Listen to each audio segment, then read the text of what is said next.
हाँ जी, तो ये आपका जो है रिलेटिविस्टिक मैकेनिक्स, और ये कंटेंट है इसमें जो हम आपको पढ़ाएंगे।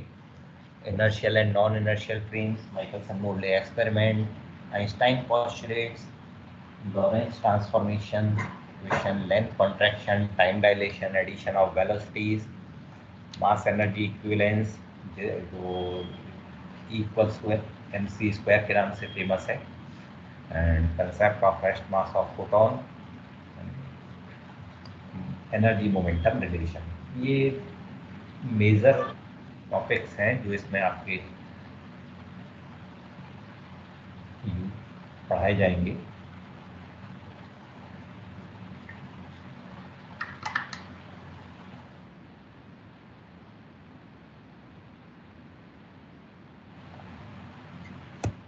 फिर रिलेटिविस्टिक मैकेनिक्स को डिफाइन करना शुरू करते हैं। तो जैसा मैंने आपको अभी बताया भी था कि रिलेटिविस्टिक मैकेनिक्स जो है वो यूज़ की जाती है हैवी पार्टिकल्स, लार्ज पार्टिकल्स के केस में यूज़ की जाती है।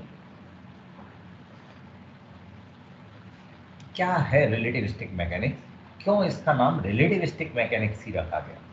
तो इन एक्चुअल में रिलेटिविस्टिक मैकेनिक्स जो नाम है, या रिलेटिविटी जो नाम है, ये नाम आया है रिलेशन से।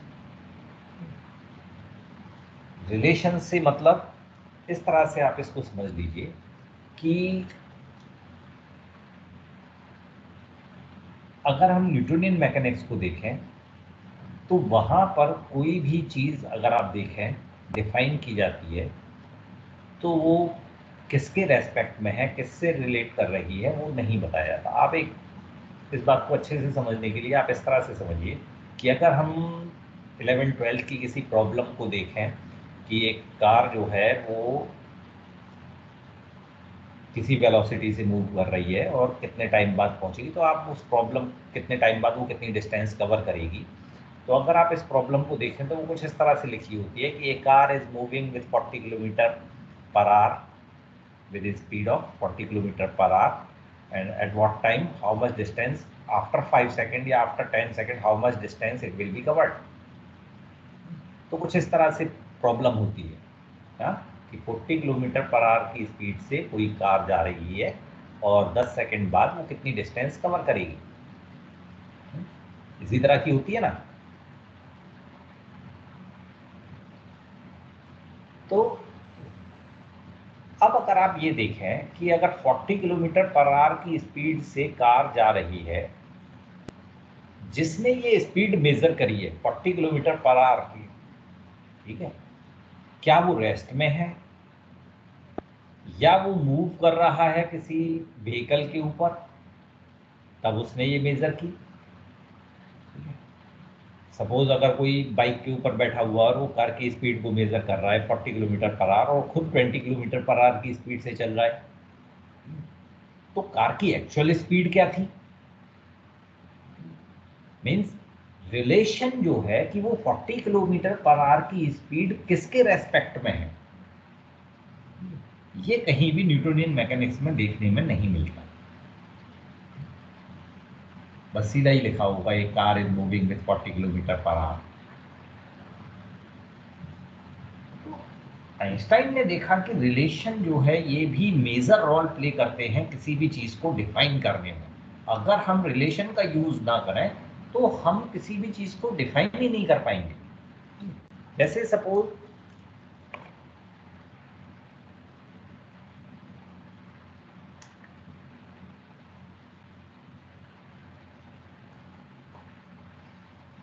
ये लाइन है, अब ये लाइन छोटी है या बड़ी है हम तब तक नहीं बता सकते जब तक इसके रेस्पेक्ट में हम अनदर लाइन ड्रॉ ना करें, समझे? तभी तो हम बता पाएंगे। इवन अगर हमने इसकी लेंथ 1 मीटर डिफाइन की है तो ये 1 मीटर जो लेंथ है ये भी रेफरेंस से ही है, क्योंकि 1 मीटर हमने डिफाइन किया हुआ है कि ब्यूनस आयर्स में रखी हुई एक रॉड जो है उसकी लेंथ 1 मीटर है। तो 1 मीटर हम जब भी वर्ड यूज करते हैं तो हम इन एक्चुअल में उसका रेफरेंस ले रहे होते हैं। तो इसीलिए रिलेशन का रोल जो है वो मेजर है। विदाउट रिलेशन हम जो है किसी चीज़ को डिफाइन नहीं कर सकते, चाहे आप लेंथ ले लीजिए, चाहे आप मास ले लीजिए। मास भी आप जो है कि अगर कोई भी क्रिकेट बॉल है वो हल्की है या भारी है, हम तब तक नहीं बता सकते जब तक कि हम उसको किसी से रिलेट ना करें। अगर इन कंपैरिजन टू हम इलेक्ट्रॉन देखें तो बॉल बहुत भारी है, और इन कंपैरिजन टू अर्थ देखें बॉल बहुत हल्की है। तो रिलेशन डिफाइन करना बहुत ज़रूरी होता है, और इसीलिए आइंस्टाइन ने जो रिलेटिविस्टिक मैकेनिक्स डेवलप की उसमें इस चीज़ का विशेष ध्यान रखा कि सबको जो है रिलेट किया जाए। यहाँ रेफरेंस को मेजर पार्ट बनाया गया। विदाउट रेफरेंस यहाँ कोई भी चीज़ डिफाइन नहीं होती। तो ये वर्ड रिलेटिविस्टिक मैकेनिक्स इन एक्चुअल में रिलेशन से आया, रिलेशन मैकेनिक्स, रिलेटिविस्टिक मैकेनिक्स। और इसमें सबसे पहले तो फिर वही बात आती है कि रेफरेंस, जिसका हम रेफरेंस दे रहे हैं वो बॉडी रेस्ट में है, मूव कर रही है, उसकी एक्चुअल स्टेट क्या है। तो ये सबसे बड़ी चीज़ थी, और यहीं से हम अपना आज का ये टॉपिक शुरू करते हैं, फ्रेम ऑफ रेफरेंस। ठीक है, कि फ्रेम ऑफ रेफरेंस क्या है, जिनका कि हम रेफरेंस देते हैं, ये क्या चीज़ है। तो इन एक्चुअल में अगर फ्रेम ऑफ रेफरेंस को समझना है तो एक थॉट एक्सपेरिमेंट जो है वो कर लेते हैं लगे, क्योंकि मैं जो ज़्यादातर जो चीज़ें रहेंगी मेरी वो थॉट एक्सपेरिमेंट से रिलेटेड रहेंगी।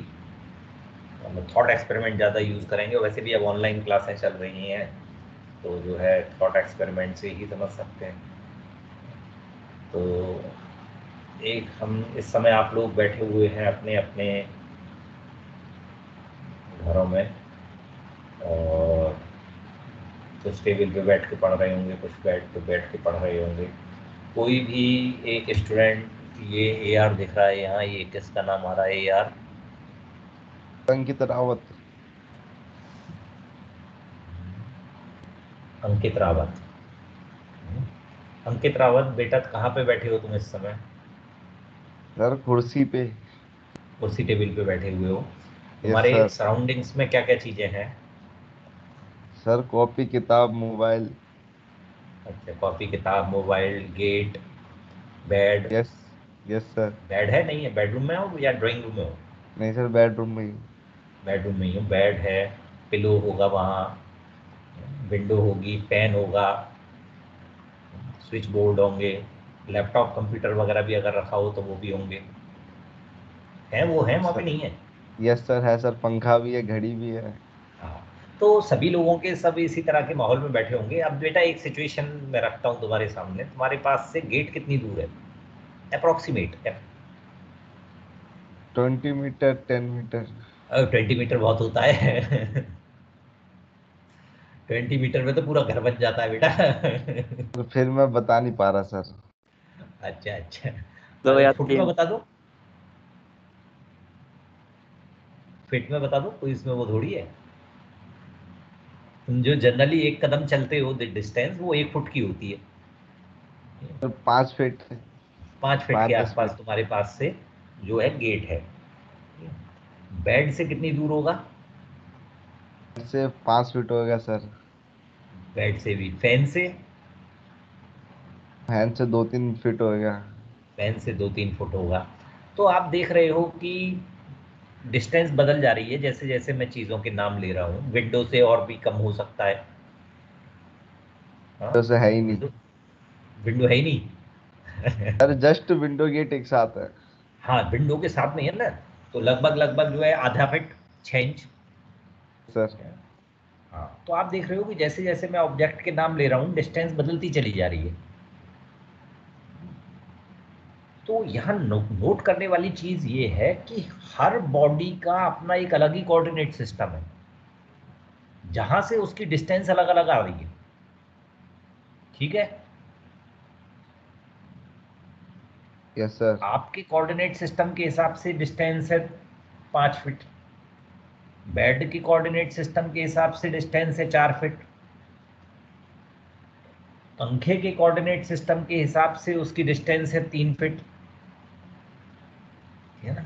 तो हर बॉडी का अपना अलग एक कोऑर्डिनेट सिस्टम है। इसी कोऑर्डिनेट सिस्टम को हम बोलते हैं frame of reference.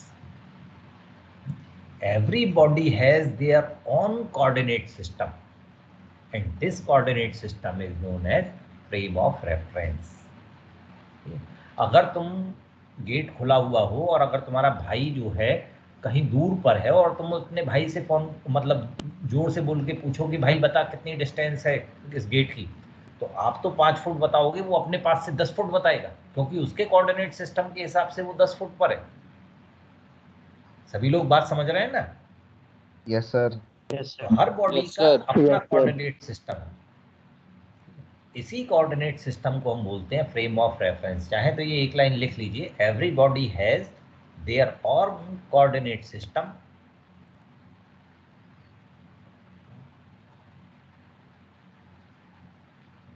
and this coordinate system is known as।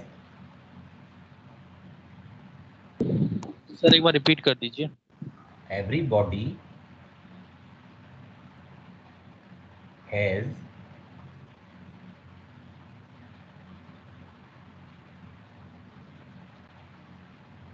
their own coordinate system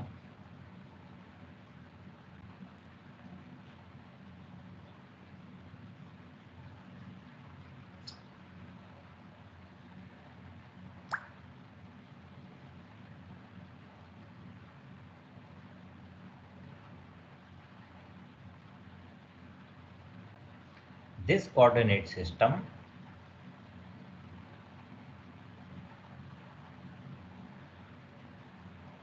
is known as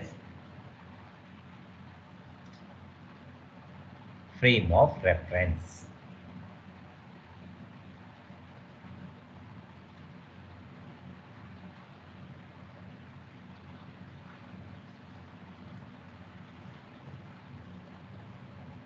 ठीक है? Yes sir.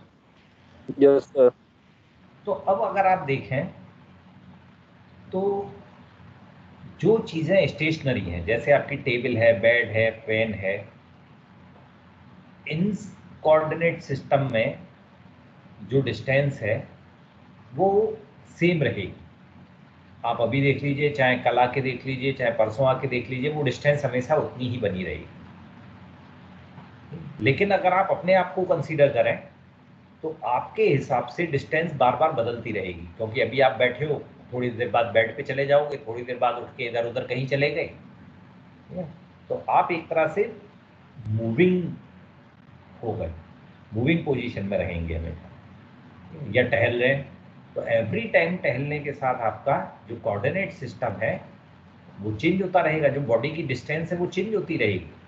तो इसी तरह से जो फ्रेम ऑफ रेफरेंस हैं इनको 2 पार्ट में रखते हैं, कैटेगराइज किया जाता है, stationary frame of reference and moving frame of reference. Stationary frame जो हमेशा स्टेशनरी रहें, रेस्ट में रहें, मूविंग फ्रेम जो मूविंग पोजीशन में रहते हैं।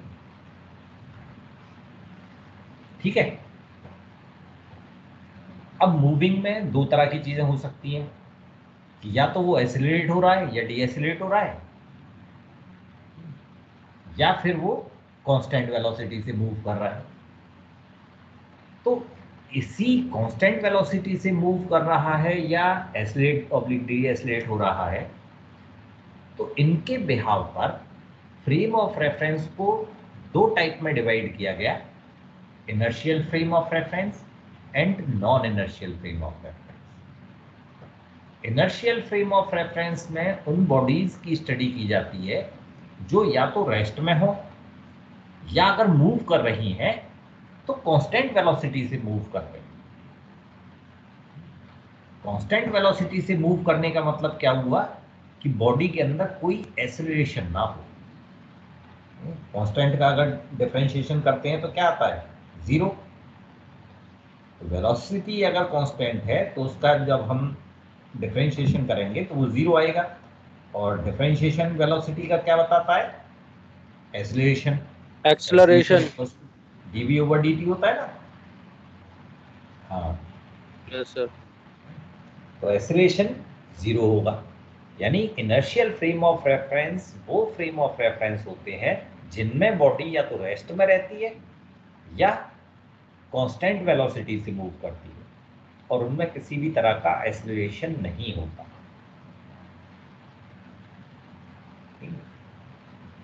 तो अगर दूसरे वर्ड्स में बात करें सीधे सीधे तौर पर कि इनर्शियल फ्रेम ऑफ रेफरेंस वो फ्रेम ऑफ रेफरेंस है जिसमें बॉडी न्यूटन के लॉ ऑफ इनर्शिया को फॉलो करती है। लॉ ऑफ इनर्शिया भी तो यही कहता है, याद है किसी को लॉ ऑफ इनर्शिया? तो law of If a body inertia is in यही तो rest, कहता है कि a body is in rest, it will continue to be rest until or unless it is disturbed by an external force. हाँ हाँ, कोई भी बॉडी रेस्ट में है तो रेस्ट में ही रहेगी, मूव कर रही है तो कांस्टेंट वेलोसिटी से मूव करती रहेगी जब तक कि हम उस पर कोई एक्सटर्नल फोर्स ना लगाएं। तो यहीं पर देखो, इसी से देखो, इनर्शिया से ही वर्ड आया है इनर्शियल।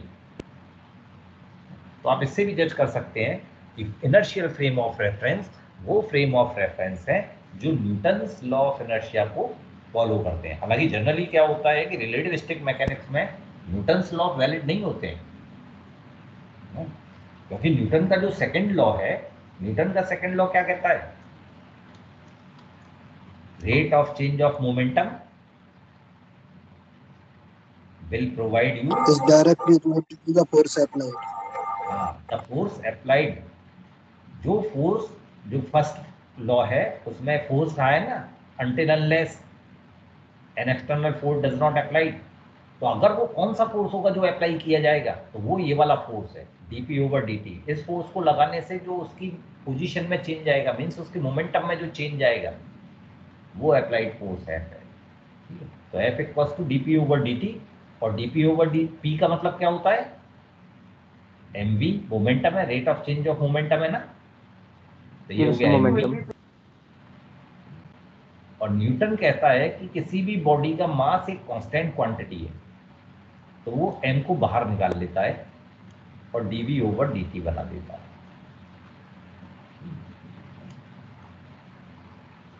जबकि आइंस्टाइन कहता है कि किसी भी बॉडी का मास जो है वो एक कांस्टेंट क्वांटिटी नहीं है, वेरिएबल क्वांटिटी है। हाई वेलोसिटी पर बॉडी का मास जो है वो चेंज हो जाता है, यानी ये नहीं होगा। और इसी बात से सुब्रमण्यम चंद्रशेखर ने आइंस्टाइन की बात का समर्थन किया और 1983 में उसको नोबेल प्राइज मिला, सुब्रमण्यम चंद्रशेखर को।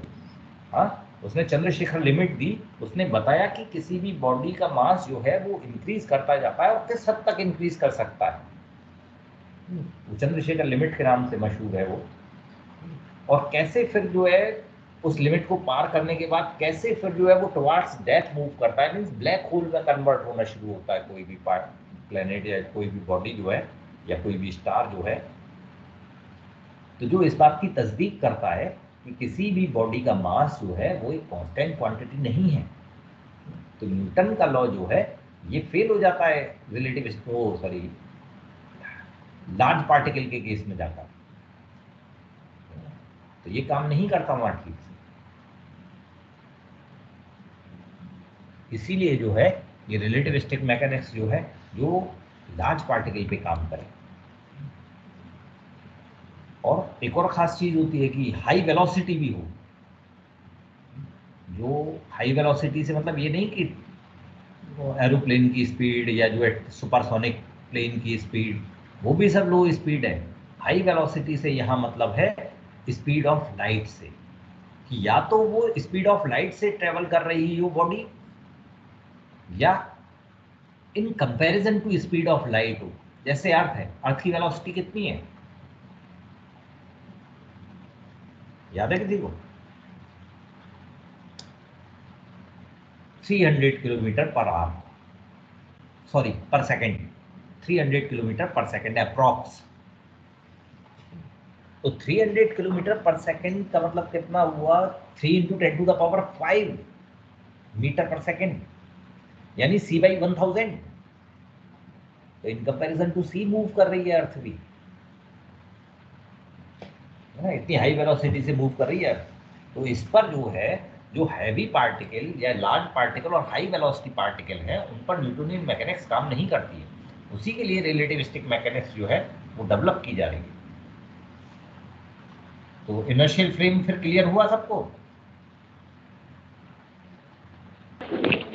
Yes sir. Yes sir. Inertial frame की सिर्फ इतनी ही बात जो है वो रखी जाती है कि रिलेटिविस्टिक मैकेनिक्स में कि ये लॉ ऑफ इनर्शिया को फॉलो करता है,